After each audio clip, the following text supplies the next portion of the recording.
সমাগত পঞ্চায়ত নিৰ্বাচন আৰু যেহেতু আগন্তুক 7 তাৰিখত যেহেতু আমাৰ দ্বিতীয় পৰ্যায়ৰ নিৰ্বাচন সমাপ্ত হ'ব আৰু মোৰ সৈতে এগৰাকী আঞ্চলিক সদস্য পদৰ প্ৰাৰ্থী আছে কংগ্ৰেছ দলৰ মই তেখেতৰ পৰা তেওঁৰ মনোভাৱ জানিব বিচাৰিম কি ক'ব বাইদেউ আপুনি কি পদত মানে নিৰ্বাচন খেলি আছে মই কংগ্ৰেছ দলৰ পৰা নিৰ্বাচন খেলি আছো কি পদত কাউন্সিলৰ পদত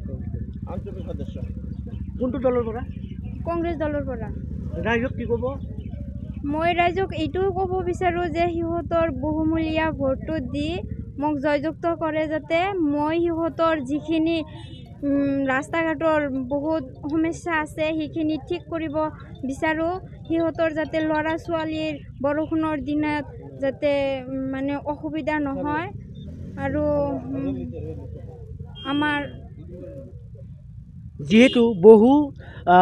সদস্য গ'ল বহু কাউন্সিলৰ গ'ল বহু জিলা পৰিষদ গ'ল আৰু তেওঁলোকৰ যি দুৰ্নীতি কৰি গ'ল তো আপোনাৰ মনোভাৱ কেনেকুৱা তেনে ক্ষেত্ৰত মই সেইটো মানে সিহঁতৰ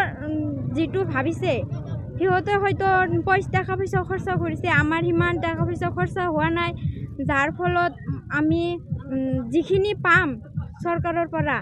সেইখিনি যাতে আমি ৰাইজৰ মাজত ভগাই দিব পাৰোঁ যাতে সিহঁতে শান্তিত থাকিব পাৰোঁ সেইটোৱে বিচাৰোঁ ৰাজ্যত যেহেতু কংগ্ৰেছক তুচ্ছ তাচ্ছিল্য কৰা পৰিলক্ষিত হৈছে আপোনাৰ সমৰ্থক কেনেকুৱা মানে মই মানে ৰাজ্যত যি গতিত কংগ্ৰেছৰ সমৰ্থক কমি গৈছে তো আপোনাৰ ক্ষেত্ৰত কেনেকুৱা মোৰ ফিল ভালেই আছে মই বিপুল ভোটত জিতিম বুলি আশা কৰিছোঁ